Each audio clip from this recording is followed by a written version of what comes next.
Momentos. Voy a invitarles de esta manera a orar, agradeciendo a Dios por la oportunidad que nos da de estar en su casa, pero pidiendo también su dirección. Si Él no trabaja en nuestras vidas, no entenderíamos nada de su palabra, y pedimos a nuestro guía, que es el Espíritu Santo, que Él sea quien hable a nuestros corazones por medio de la palabra de nuestro Dios. Oramos. Padre bendito, gracias damos, Señor, por esta oportunidad que nos da de estar en este lugar. Gracias por las visitas también que hoy tenemos, Señor, con nosotros. Algunas de ellas, Padre, vienen de alguna congregación en alguna otra ciudad, pero otras, Padre, tal vez no se reúnen en algún lado y usted les ha traído con un propósito a este lugar. Pedimos, Señor, de su bendición para todos y cada uno de los que aquí estamos. Que usted hable a nuestras vidas, Señor, y que su palabra, como dice ella misma, Señor, penetre hasta lo más profundo de nuestros corazones y discierna las intenciones, Señor, del corazón, de nuestra mente, y nos haga comprender, Señor, qué es lo que usted busca de nosotros. Para ello, Padre, queremos disponer nuestro corazón y nuestra mente para que sea usted, Señor, por medio de su palabra, quien hable a nuestras vidas. Y como cada ocasión, Padre, que me permite compartir en algún lugar, yo le pido, Señor, también que sean gratos los dichos de mi boca y la meditación de mi corazón delante de usted, y que ésta sirva para edificar a su pueblo. En Cristo Jesús pedimos esto. Amén. Dios bendiga sus vidas, hermanos. Pueden tomar por ahí sus lugares. Y no sé si tenemos por ahí las Ujieres. Si las Ujieres me pueden ayudar, Ujieres. Hay gente que viene entrando y tal vez ubicarla en algunos de los espacios que estén disponibles. Quien esté por ahí de Ujieres hoy sirviendo, le invito por ahí a ayudarnos un poquito con la gente que vaya llegando. Voy a invitarles, queridos hermanos y visitas que tenemos el día de hoy, a ir a la palabra de Dios en el pasaje que acabamos de leer hace un momento. Juan capítulo número 16. Y hoy solamente quiero tocar una porción de la Escritura. No voy a tocar todo el capítulo, solamente estaré tocando una porción de este pasaje de Juan capítulo número 16. El pasaje que leímos ahorita hablaba acerca del verso número 7 hasta el verso número 15. Esta parte, Reina Valera, si puedes ver el título que está por ahí en la Biblia, lo titula como la obra del Espíritu Santo. Va a hablar en dos sentidos, tanto la obra que hace con el no creyente. Por eso la prédica lleva por título la obra del Espíritu Santo con el mundo, hablando del no creyente, pero también va a hablar un poquito acerca de la labor con el creyente, qué es lo que hace en la vida de un creyente. Si tú puedes notarlo ahí en el pasaje que ahorita estaremos analizando, en el verso número 8 habla por lo menos de tres cosas que son las que quiero compartir. No voy a inventar nada, lo que quiero compartir contigo lo voy a extraer completamente de la palabra de nuestro Dios. Y él habla en el verso número 8, dice así: y cuando Él venga, convencerá al mundo de pecado, de justicia y de juicio. Y de los versos número 9 hasta el verso número 11 va a hablar de alguna forma sencilla, pero explícita, de qué es cada uno de estos conceptos de los cuales Juan está escribiendo en este epístola o en este evangelio, hablando acerca de la labor del Espíritu Santo en nuestra vida. ¿Por qué quiero hablar acerca de ello? Hemos estado hablando en predicaciones de semanas antepasadas, algunas de ellas hablando del reino de Dios. La semana pasada estuvimos hablando acerca del bautismo del Espíritu Santo. Quiero hablar ahorita un poquito acerca de lo que es el Espíritu Santo y la obra que Él hace con el no creyente o el mundo.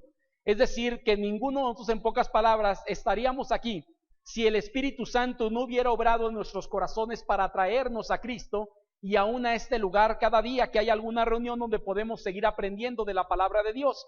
De eso realmente es lo que me gustaría compartir. ¿Por qué compartirlo? Porque he escuchado tal vez algunas distorsiones que me llaman la atención de la obra del Espíritu Santo. Hay gente que cree que puede venir a Cristo solo sin necesidad del Espíritu Santo en su vida y que Él decide qué hacer completamente. Yo digo, hay que ubicar a la gente y entender cuál es la obra que el Espíritu Santo hace en nuestra vida, ha hecho y sigue haciendo el día de hoy.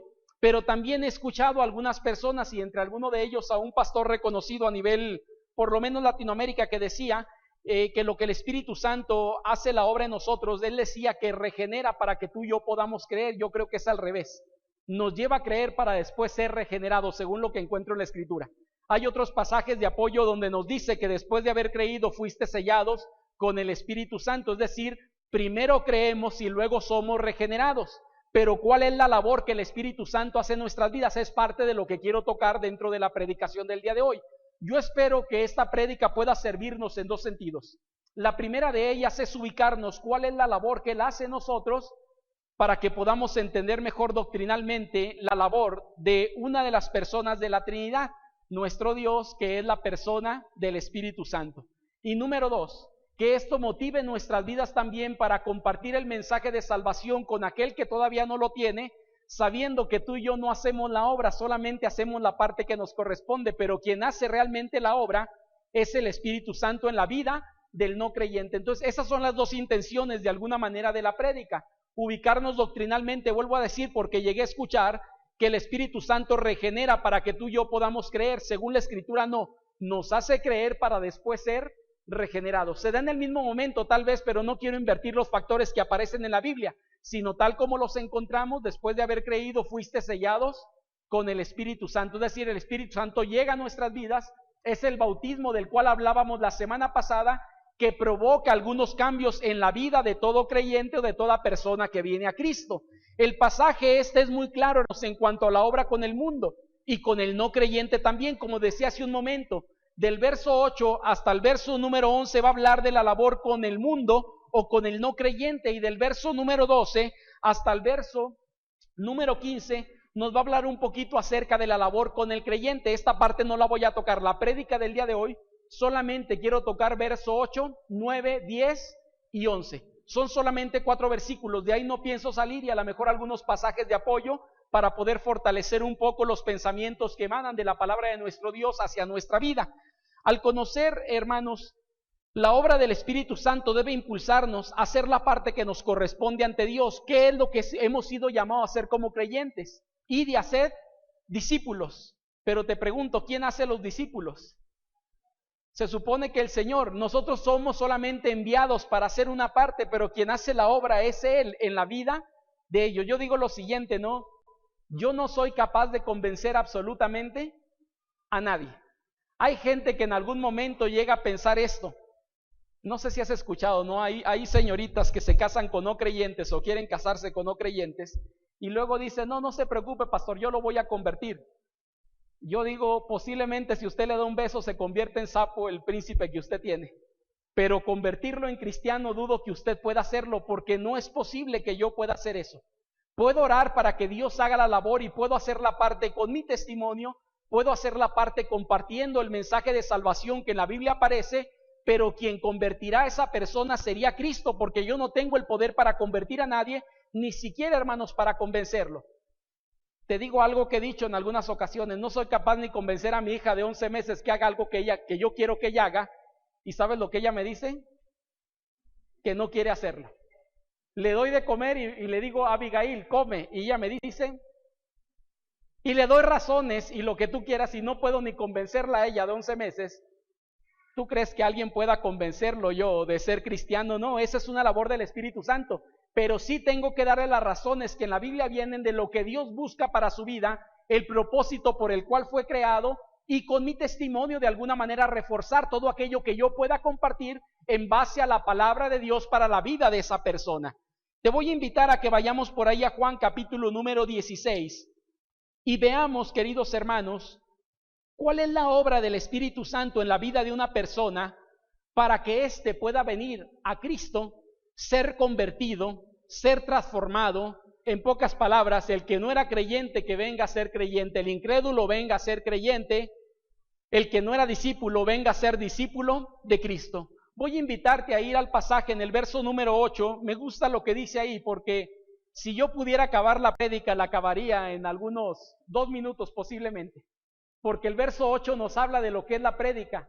Él dice: cuando venga el Espíritu Santo, dice el verso número 8, 16:8, dice así: y cuando Él venga, está hablando del Espíritu Santo, hermanos, convencerá al mundo de pecado, de justicia y de juicio. Es decir, son los 3 puntos que voy a tocar.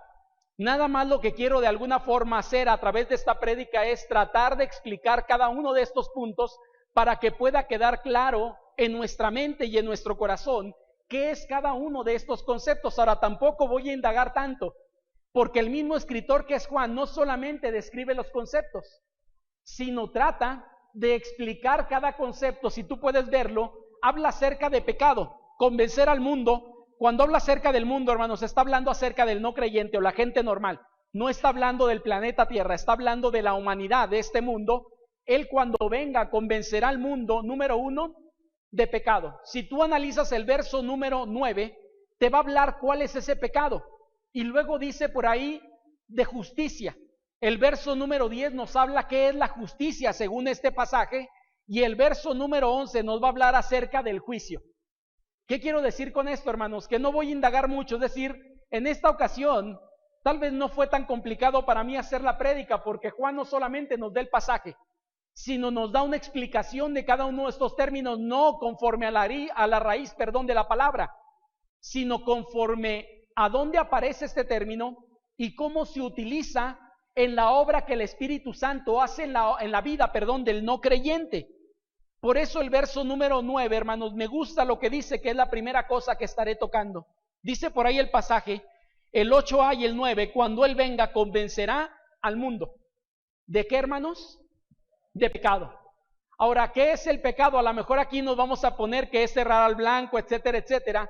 Juan, me parece que en su mente, cuando está escribiendo este pasaje, no tiene en su mente el pecado hablando acerca de un pecador en el sentido del concepto de pecado, haciendo una lista de todos los pecados que pueda haber en su vida, sino solamente es un pecado que Él va a tocar, y el pecado es no creer en Jesús como Señor y Salvador de su vida.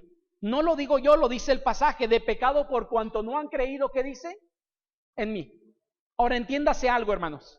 Quien no ha creído en Jesucristo seguirá viviendo su vida sumida en el pecado, cualquiera que este pecado sea. Si hablamos de alguien alcohólico, se sumirá en el alcohol y vivirá ahí porque cree que el tomar no es tan malo, es decir, no está convencido de aquello que está haciendo va en contra de las leyes que Dios ha establecido. Si hablamos del mentiroso, hay gente que no es convencida, de su pecado, y ¿qué es lo que ella hace al no creer en Cristo? Se sume en su pecado, mintiendo cada vez que puede, y aunque algunos términos psicológicos y otros les han dado a esto, el mitómano, que es una enfermedad, la Biblia nos dice que es un pecado, y es mentir en pocas palabras. Es vivir fuera de la realidad, creérsela a Él y hacerle comprender esa realidad o querérsela hacer ver a las demás personas. Por eso digo, el pasaje nos habla acerca de pecado. ¿Qué es el pecado? Alguien que no cree en Jesucristo en su vida. Y entiendas el concepto de creer, queridos hermanos, porque mucha gente, los he dicho esto, si tú sales a la plazuela de aquí enfrente y preguntas en las moreras a la gente si ellos creen en Dios o creen en Jesús, posiblemente el 98% de la gente a quien tú preguntes te dirá que sí. Pero el problema no es lo que dicen, el problema es lo que viven. Tú y yo podemos decir que sí. El problema no es lo que decimos, sino el problema es lo que vivimos en nuestra vida. Cuando alguien realmente cree en Cristo, su vida tiene que ser transformada, tiene que ser cambiada, porque el Espíritu Santo ha llegado a su vida.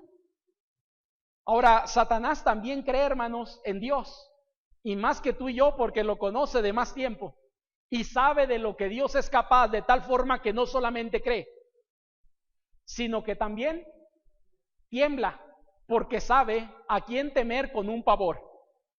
Mucha de la gente que hoy vive en nuestro mundo no cree y menos tiembla porque creen que lo que tú y yo predicamos solamente es una ficción, creen que es algo que alguien inventó y no lo dio, cuando realmente lo que tú y yo sabemos que el creer tiene que ver con una convicción que Dios obra en el corazón de la persona para que su vida pueda ser transformada para honra y gloria de nuestro Dios. Eso cuando hablamos aquí de la labor del Espíritu Santo, cuando Él dice que es el pecado, convencerlo de su pecado, porque no ha creído en Cristo, ¿sabes lo que está diciendo? Que la labor del Espíritu Santo en la vida del no creyente o en el mundo es despertar conciencia de culpa que conduce a un verdadero arrepentimiento. ¿Sabes? No sé si recuerdes tu vida sin Cristo, pero cuando estaba sin Cristo y en el momento que Dios nos alcanza, a mí Dios me alcanza a los 15 años, esto es lo que yo puedo entender cuando Él me convence de pecado. Mis padres iban a la iglesia desde que yo tenía, antes de nacer ellos iban, y yo recuerdo que de pequeño me llevaban, pero esto no implicaba que yo me sintiera pecador, ni había tenido una transformación ni una conversión, pero a los 15 años, Dios pone una carga un día en la noche que fue en Semana Santa, el viernes de Semana Santa del 98, Dios pone una carga muy fuerte en mi corazón y ¿sabes lo que me hace entender?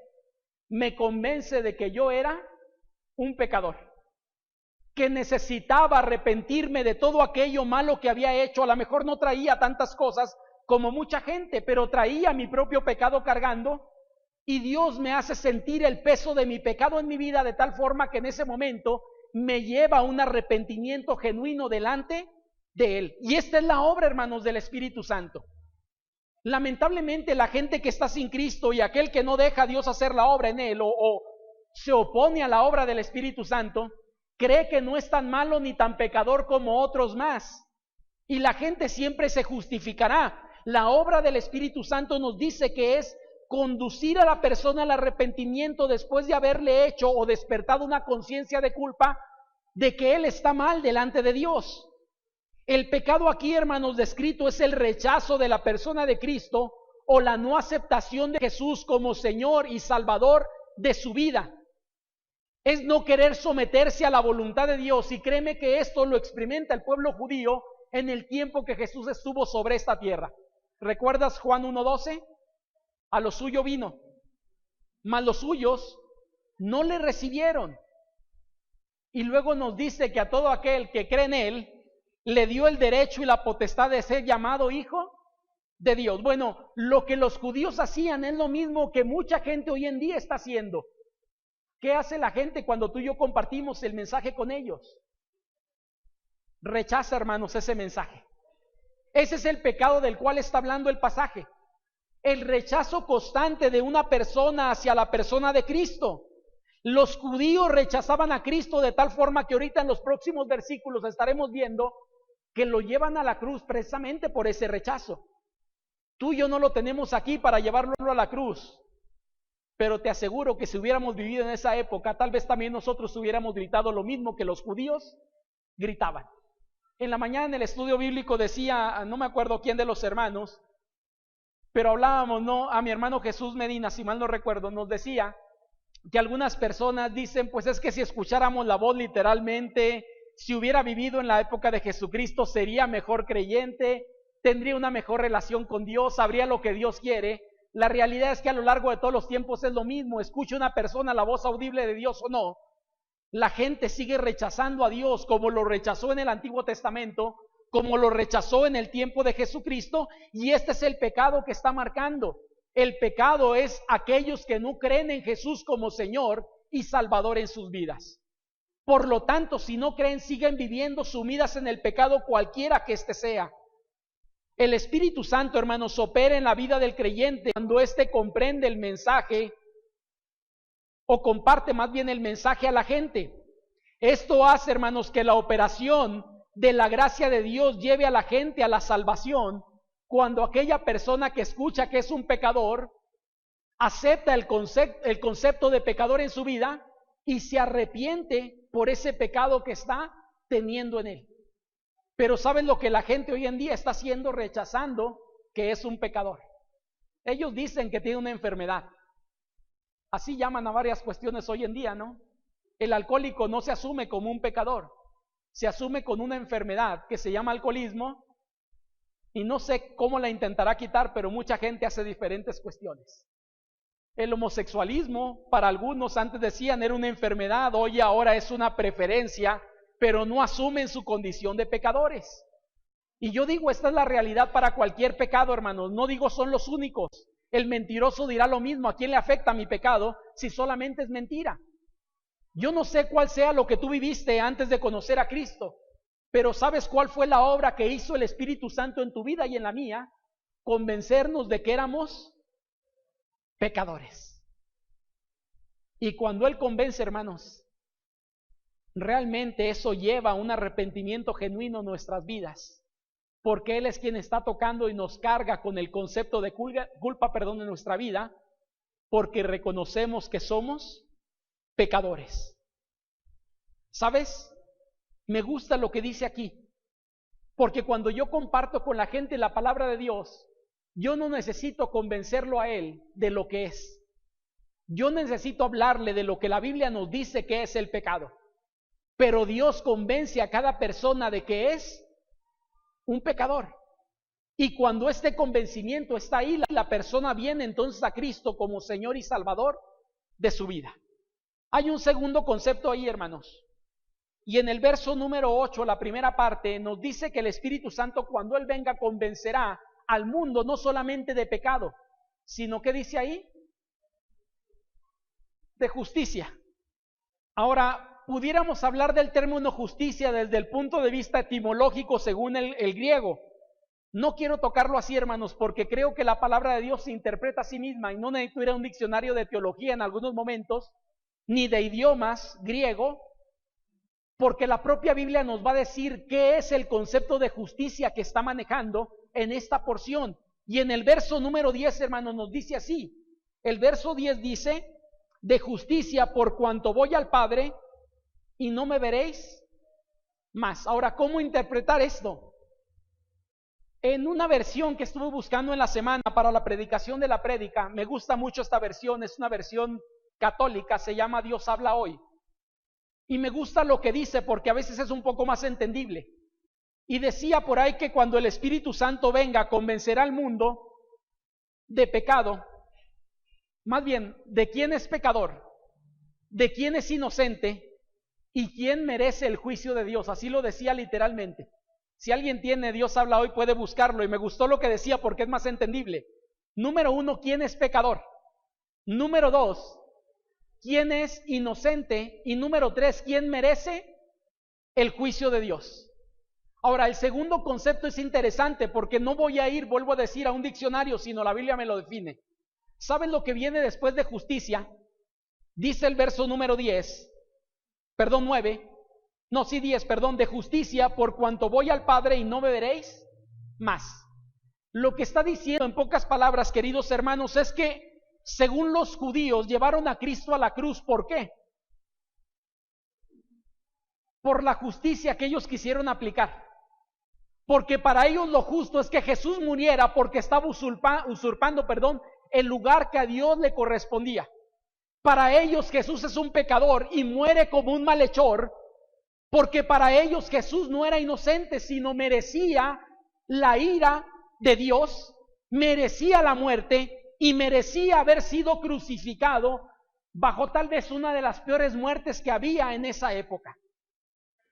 ¿Sí estás de acuerdo conmigo? No, según el concepto de ellos esto era. Jesús no muere de una manera simple, muere tal vez de las peores muertes. Ahora, ¿a quién se le daba la muerte en la cruz? A los peores malhechores de aquella época, hermanos. Cuando dice de justicia, lo que está diciendo es, el Espíritu Santo te hará comprender que Jesús no pecó, ni es un pecador, ni merecía la muerte, como los judíos se la dieron en aquel entonces. ¿Sabes que esto es interesante? Porque la mayoría de la gente pone a Jesús no como Dios, sino lo pone como un profeta más, lo pone como un buen hombre que dio un ejemplo, pero pocas personas lo aceptan a Jesús como Dios, como Salvador y como Señor en sus vidas.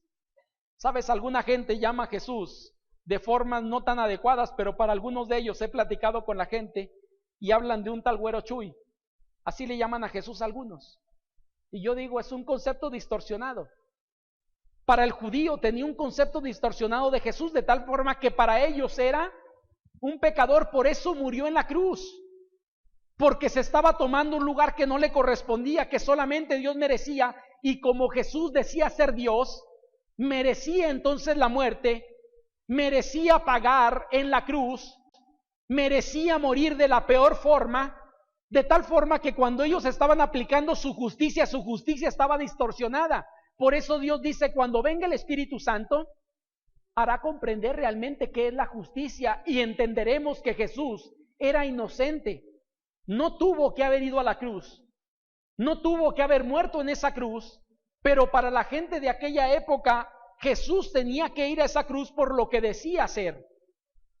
¿Sabes? Para la gente a la cual Juan está escribiendo, creían que Jesús era el malhechor y tenía que haber pagado en esa cruz.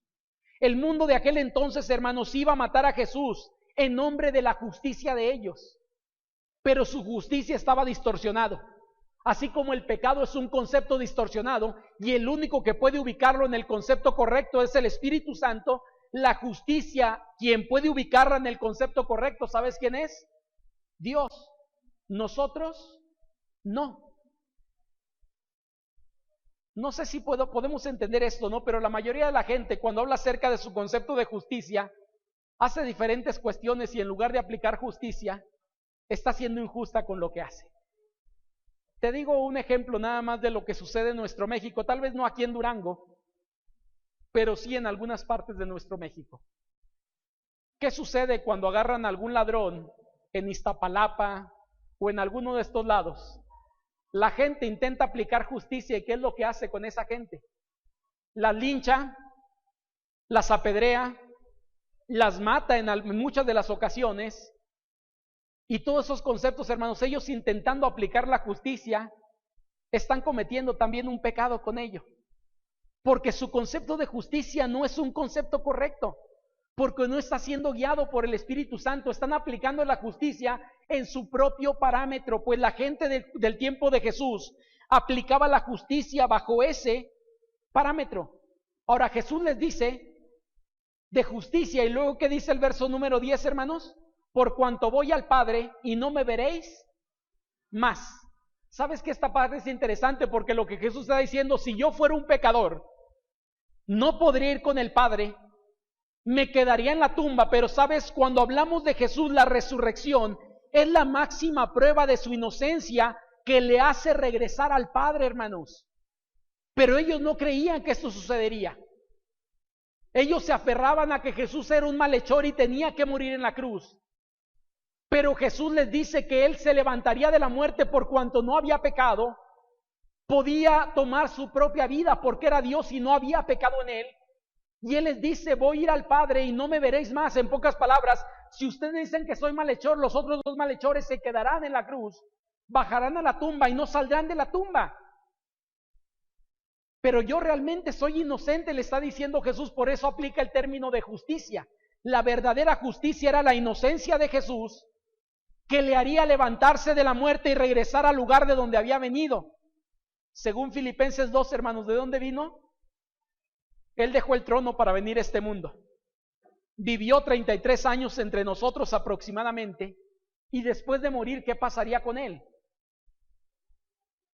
Regresaría a ese lugar que él tenía antes de vaciarse o venir a este mundo por voluntad propia. Lo que él está diciendo es realmente, por eso me gustó, Dios habla hoy porque dice, ¿quién es pecador? ¿Quién es inocente? ¿Y quién merece el juicio de Dios? Y esto me lleva entonces, hermanos, al tercer punto que quiero compartir con todos ustedes. El tercer punto de la prédica, cuando hablamos de la obra del Espíritu Santo con el mundo, no solamente lo convence de pecado, es decir, de que es un pecador. No solamente lo convence de que Jesús era inocente y no merecía la muerte que el mundo le dio, sino también le convence de que hay un juicio. Pero ¿sabes algo? En ese juicio ya hay un veredicto, hermanos, y es lo que el pasaje está diciendo. En el verso número 8 nos dice, y de juicio. Dios habla hoy, dice, de quién merece el juicio o para quién es el juicio. Y el verso número 11 expande palabra y nos dice el verso número 11 de juicio o del juicio, por cuanto el príncipe de este mundo ha sido ya juzgado. ¿Sabes? Lo que el Espíritu Santo nos hace ver cuando venimos a Él o cuando Él nos trae para llevarnos a convertirnos, a experimentar el bautismo del Espíritu Santo, a adquirir la salvación, nos hace entender que al final del tiempo habrá un juicio. Si tú compartes esto con la gente dirá que no es cierto. La semana pasada fuimos a evangelizar, yo les había compartido a algunos hermanos de la iglesia. Y yo platicaba con una señorita aquí en la plaza y le compartí acerca de que está establecido para el hombre morir una sola vez y después del juicio, según Hebreos 9:27. Y ¿sabes lo que esta señorita me decía? Es que yo no creo en ese juicio. Yo no creo que haya algo más allá de la muerte. Yo no creo que haya un infierno ni tampoco que haya un cielo. Y puedo decirte algo, duré platicando tal vez con dos personas ahí, quien me decían esto, una de ellas decía esto, y duré tal vez como una media hora o 40 minutos. Yo tenía algo en mi mente, compartir lo que la Biblia dice, mas no convencerlos, porque sé que eso es la parte que el Espíritu Santo tiene que hacer en sus vidas. pero les di todo el fundamento que tal vez yo tenía a mi alcance, en mi cabeza, en mi corazón en ese momento, y les compartí, pasajes donde la Biblia nos habla acerca de ese juicio, donde la Biblia nos habla acerca de que después de que el hombre muere o la mujer muere, hay dos lugares solamente, el cielo y el infierno. Y cada uno será juzgado, hermanos, no por las obras, sino por la relación con Cristo. Es decir, quien ha creído en Cristo tiene la vida eterna, pero el que se rehúsa a creer en Jesús tiene confusión perpetua, maldición eterna, el infierno, como quieras llamarle. Hay muchos términos que la Biblia maneja como sinónimos de ello. Pero ¿sabes algo? La gente dice no, pues la labor del Espíritu Santo es convencer a esa gente de que el juicio, hermanos, no solamente es un evento que vendrá, sino hay un dictamen que ya fue dado dentro de ese juicio. La Escritura nos dice en el verso número 11 que en ese juicio, hermanos, convencerá de juicio por cuanto el príncipe de este mundo ha sido ya juzgado. ¿Quién es el príncipe de este mundo, hermanos? Está haciendo alusión a Satanás. Porque aunque Dios había llegado, o Jesucristo había llegado a este mundo a través de la persona de Cristo, estaba Dios en este mundo, el reino de los cielos se había acercado, pero el mundo sigue siendo dominado en gran parte por Satanás, excepto se supone aquellos que pertenecemos a Cristo. El dominio del Señor Jesús viene a posarse sobre nuestras vidas, pero el mundo está siendo dirigido, gobernado, inducido por Satanás, y él hace con la gente lo que quiere hacer con ellos. Lo que nos está diciendo aquí es que Satanás ya tiene un veredicto. ¿Y cuál es el veredicto, hermanos? Culpable. ¿Y cuál es el castigo de Satanás?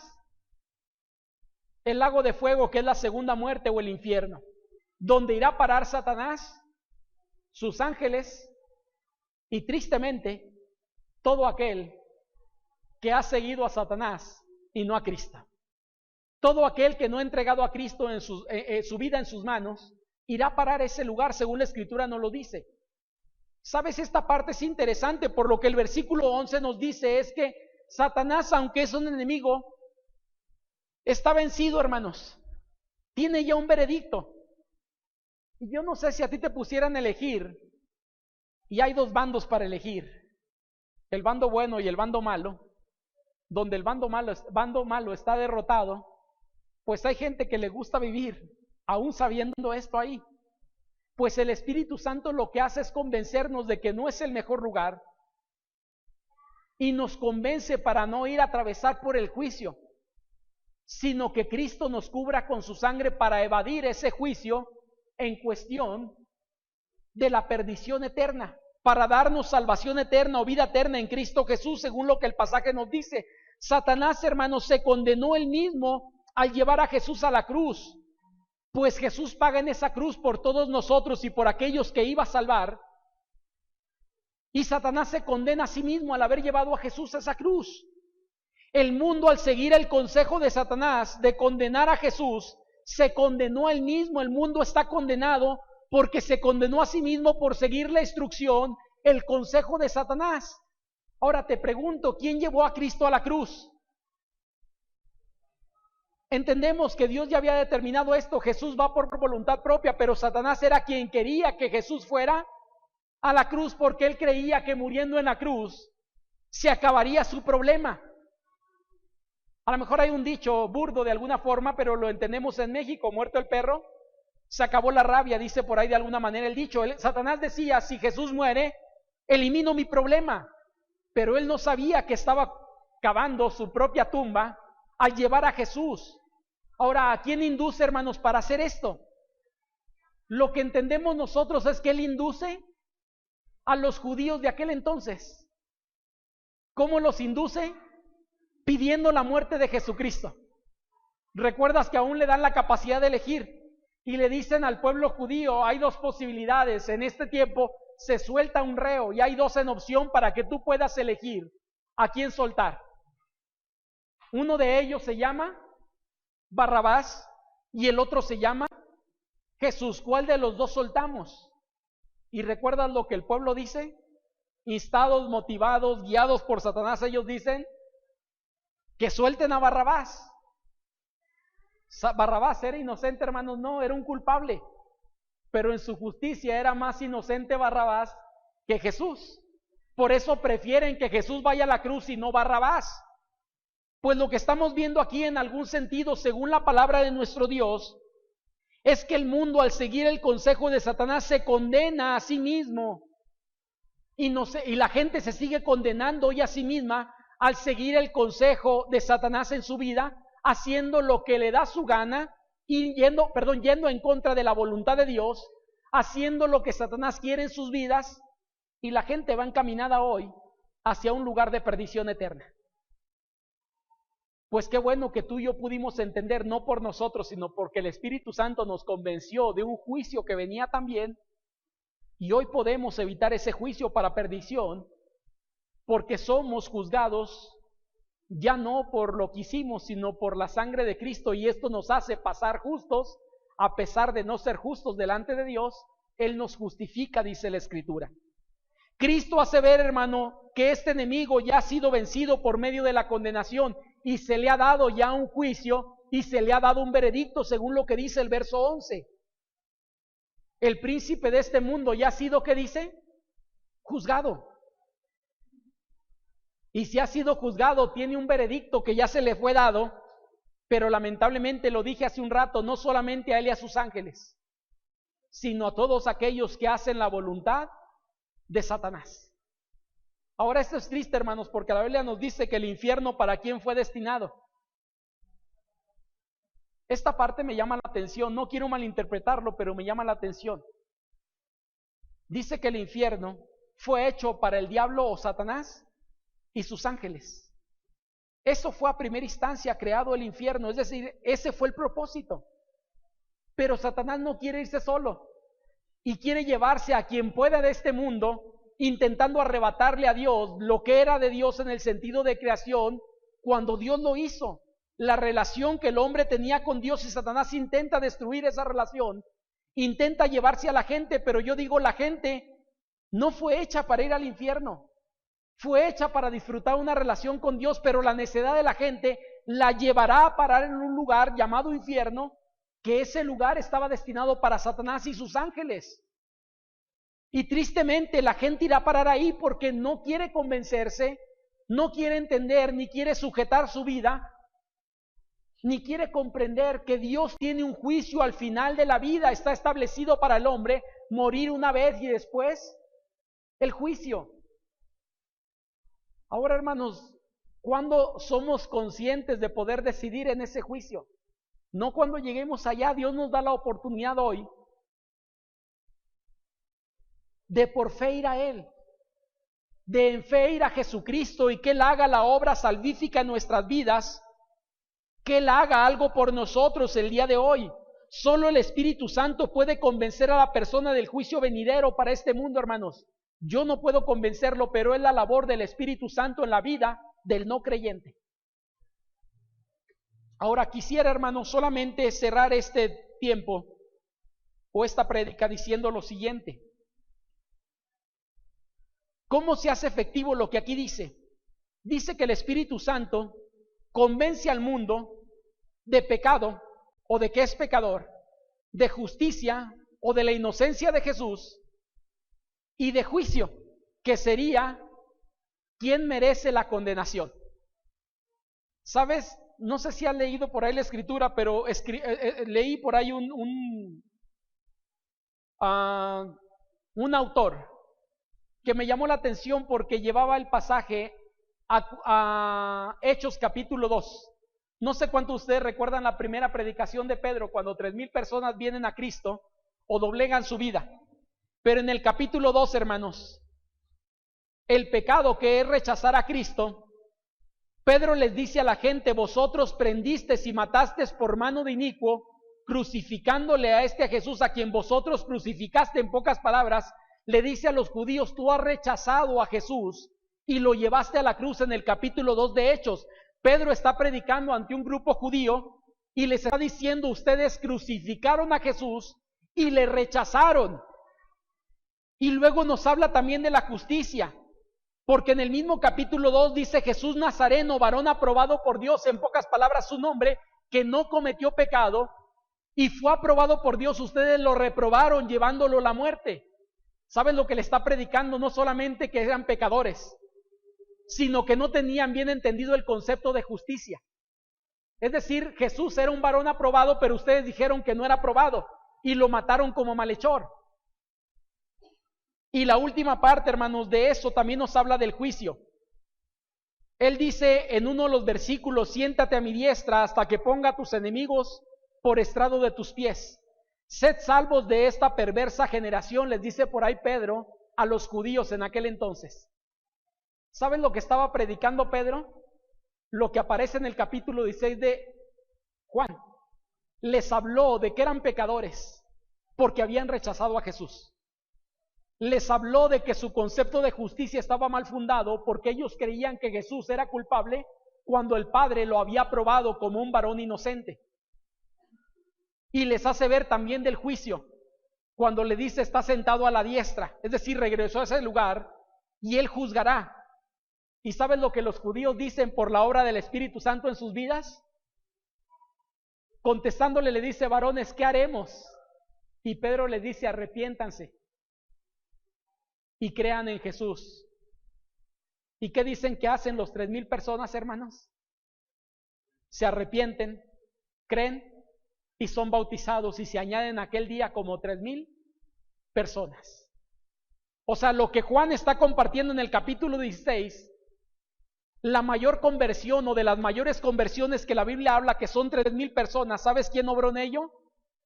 Quien convierte a la gente no son la predicación de Pedro, es la obra del Espíritu Santo, porque convence a la gente de justicia, pecado y juicio, o pecado, justicia y juicio.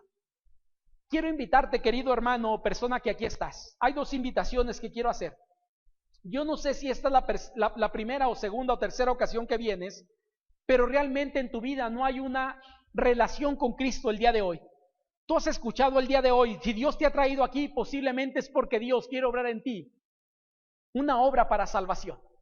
Él quiere convencerte y te está convenciendo posiblemente de pecado, es decir, que eres un pecador delante de Dios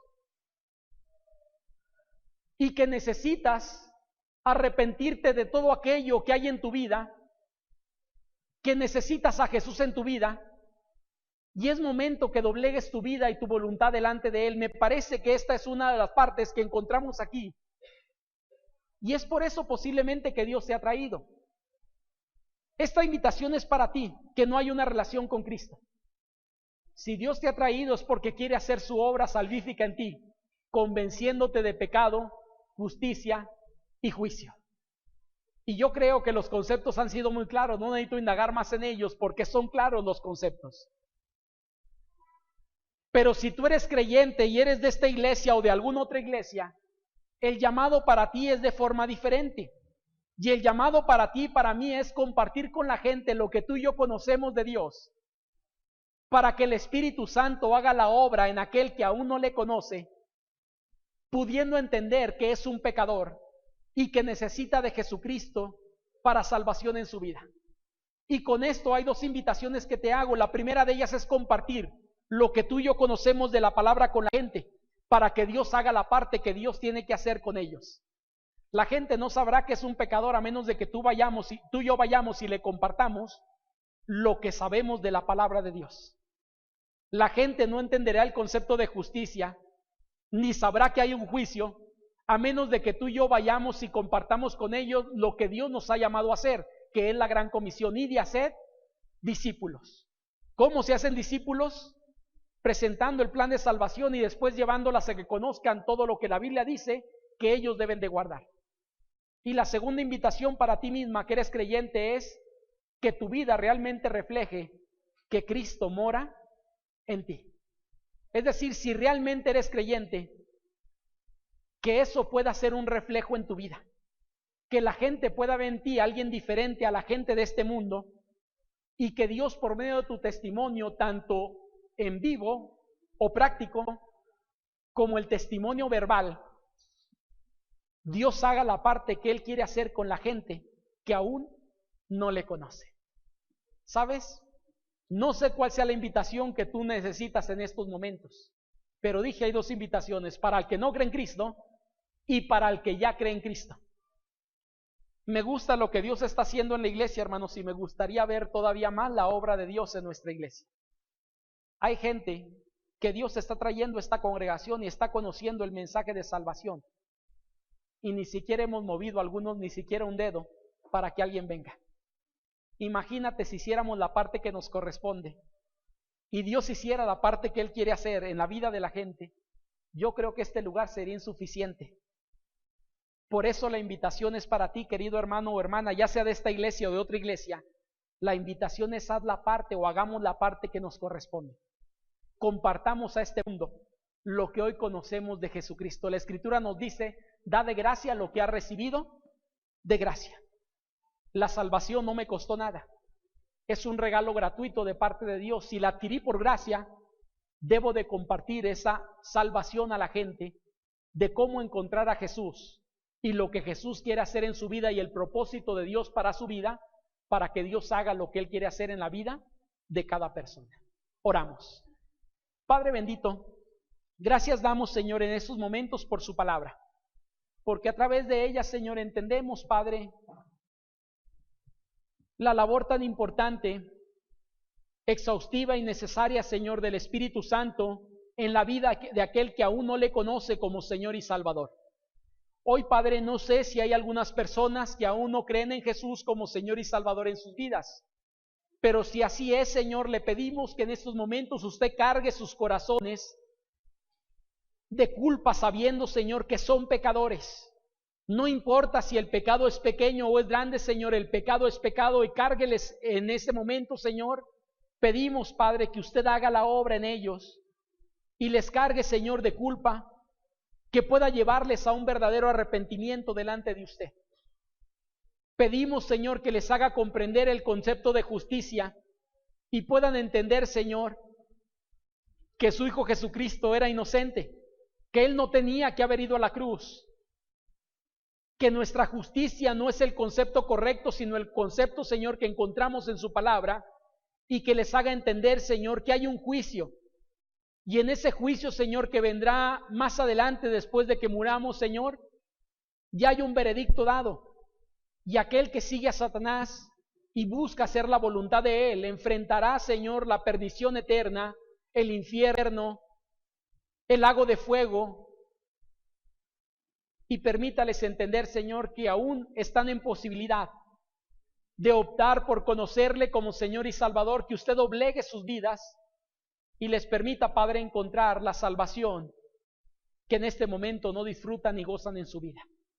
Pero aquellos que somos creyentes, Señor, también pedimos que nos permita, Padre, ser conscientes de que la gente necesita escuchar este mensaje, que así como Pedro predicó con 3,000 personas en aquella ocasión compartiendo este mensaje de pecado, justicia y juicio, que nosotros también, Señor, vayamos ante la gente y expongamos lo que hemos encontrado en su palabra y que usted haga la obra de salvación en sus vidas. No es algo que nosotros podamos hacer, no podemos convencerles, pero usted sí puede hacer la obra en ellos, Señor. Por eso dependemos 100% de lo que usted puede hacer en ellos y solamente ponemos nuestra parte, Señor, que es compartir lo que usted ha compartido a nuestras vidas. Permita que esta congregación pueda seguir creciendo, Señor, pueda gente seguir creyendo en Jesús como Señor y Salvador de sus vidas y que usted siga haciendo la obra, Señor, para que su reino pueda seguirse extendiendo en esta tierra. Gracias le damos por todo y nos ponemos en sus manos en Cristo Jesús. Amén. Que el Señor les bendiga, hermanos. Seguimos adelante.